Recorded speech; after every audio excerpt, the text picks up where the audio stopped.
Hey YouTube, it's Pastor Dwayne here, and today I want to share with you an update as to what's happening with our Byzantine text project, give you a little tour of a sample page that we've managed to run off, and share some really good developments that have been happening over the last couple of weeks. Alright, so if you're waiting on the edge of your seat, here is the current update. So this is our text here that we have been working on. This one is just a sample printing, just for us to kind of look over as we quality check a number of things. Now, things have actually changed rather significantly as far as the layout is concerned. So we've added a few things, and I want to share with you those because they're very interesting and I think you'll find them compelling. The initial vision, though, remains the same. So we're looking to print the Byzantine text in a beautifully bound, hard-bound, Smith-sewn binding hardcover book with large margins, large print, all those kind of things, still to be put into public domain. And then, of course, our goal is to be able to sell these at cost once we get them printed. So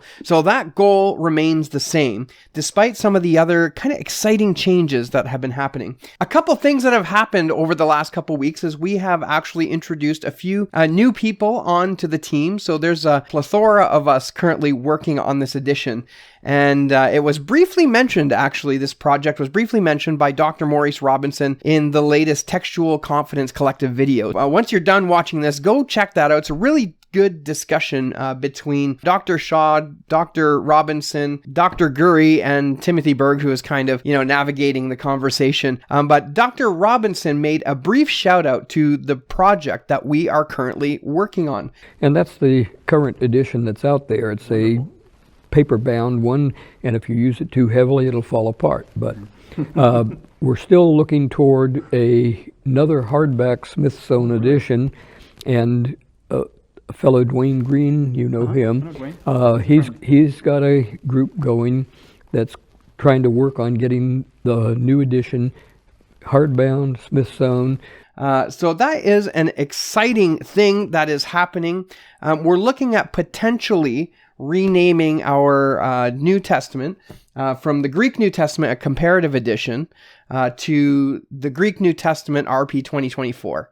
So that's kind of exciting to think that this is we're potentially looking at making this the next kind of installment in the Byzantine text family. I say potentially because you never know, things can kind of, happen and whatever, but it's looking that way.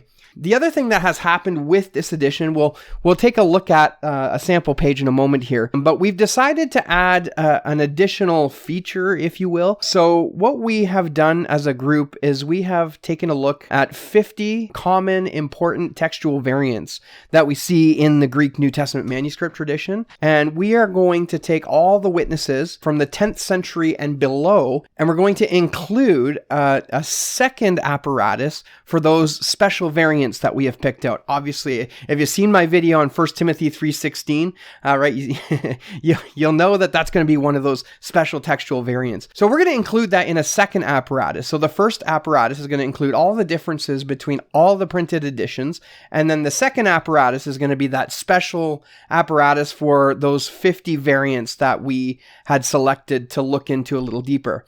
In addition to that, we are looking at taking those variants. We are going to be adding a commentary into the appendix of the Greek New Testament we're working on here. So you'll be able to take a look at the witness list and then flip over to the back and get a little commentary on why certain readings are selected over another. Now you say, that's a pretty big deal. It is a pretty big deal. That's a lot of work, and there's going to be a large amount of validating and corrections and quality control and all that kind of stuff. And this is part of the reason why it's taking so long to get the project completed. So when the project is printed, we want to make sure that everything is as correct as we can get it to be. Obviously, mistakes and stuff happen, but we want to try to avoid that because we want to present the Greek New Testament according to the Byzantine text in a very clean, concise, beautiful, that's the key, beautiful way. There's a whole bunch of really cool technical things happening, and Jeff Dodson, you may recognize Jeff Dodson from his work on the Greek New Testament Readers Edition, the Byzantine Textform. He agreed to come onto the team to help with this project, and of course, Stephen Hackett is working. And we do have an actual bona fide textual scholar on the team now. Dr. Jonathan Borland is going to be helping us with those 50 variants. Already he's been like right to work right away, and it's going really well. And that has potentially opened the door for a few more scholars to join the team. We'll see how that goes. But so far, it's shaping up to be a very special edition. Now come on over with me. We're going to take a look at one of the pages that we had formatted. So this is all written in code and everything, and we can change certain features and change things as we look at it. But if you take a look at the screen here, this is a page from the Gospel of Matthew. And we are looking at the page where chapter 2 begins. So this is kind of near the beginning of the book. But you can see the text here. We're looking at having it in an 11-point font. We were potentially talking about making that just a tiny, tiny bit smaller. But again, it's going to come down to page count. We kind of have a hard limit of 900 pages. So we're trying to see what we can fit in there, and with the appendix and with the preface and all that kind of stuff. We're getting close. Anyway, so 11-point font, we have our verse numbers there. You can see verse 24, chapter 1, verse 24. And we have footnote lettering in there, right? So A, B, C, D, E, F, G.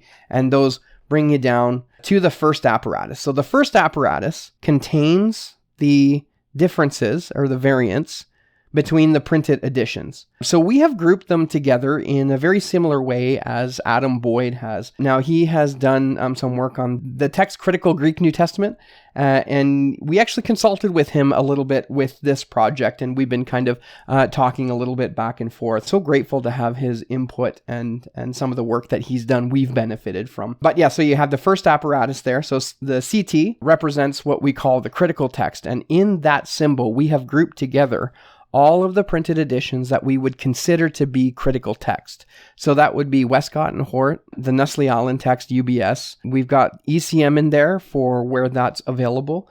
And then we have SBL. What else is there? I should have had a list right here, but we've got a lot there. And then we have the Byzantine readings. So typically what you're going to see in this apparatus here is that the first word is going to be the one in the text. And then any printed editions that are not part of the second one are actually in agreement with the first one. So it's only listing the different editions. Now, if you come to the bottom of the page here, we'll probably have to zoom that in. This is the second apparatus that we are working on. So this second apparatus is giving us all of the manuscript evidence for each of those 50 variants that I had mentioned before. And we're going to provide all of the readings and all of the support for the various readings amongst any of the 10th century or earlier manuscripts. And I suspect that's going to give us a pretty good idea of which Byzantine readings we would see earlier in the manuscript tradition. So I think this is going to be absolutely wonderful, and a really, like at first glance, to see a number of unseals in support of a Byzantine reading, I think is going to be very interesting to see. And I can't wait to see the results. Right now we're just working on collating the data, and we are just making sure that everything that we have matches what it's supposed to be. So there's a lot of quality control going on. We have a number of people who are currently looking at this and making sure everything is proper for those variants. Anyway, so this is a really, really exciting time. We are getting close, and it's looking like we will potentially be ready to print. I don't usually do timelines, but it's definitely looking like a 2024 print. And even potentially, maybe within the next quarter or two, we could be looking at printing. So the last thing to talk about this specific edition is we're still looking at how to fund the printing of this. Now, most printers will not print anything less than 1,000 copies. And as you can imagine, that's rather expensive. Now, we don't have any solutions in place yet for doing that, but just keep your ears and eyes peeled. We are looking to potentially have some sort of GoFundMe or Kickstarter. As I was saying earlier, this is not something that any of us are going to be profiting on. Our sort of idea is that this would be put together by the church for the church to have a Byzantine New Testament. And someone in our group, I think it was Stephen Hackett, had coined the phrase that we want to see wide margins and not profit margins. So keep a lookout for that. If that's something that you would be interested in giving to, so that we can print these. So that's exciting. So potentially we're looking to have this ready for this year. And so we're looking forward to being able to print those and send those out. Anyway, brothers and sisters, I hope you found this exciting and helpful. And until next time, we'll see you around.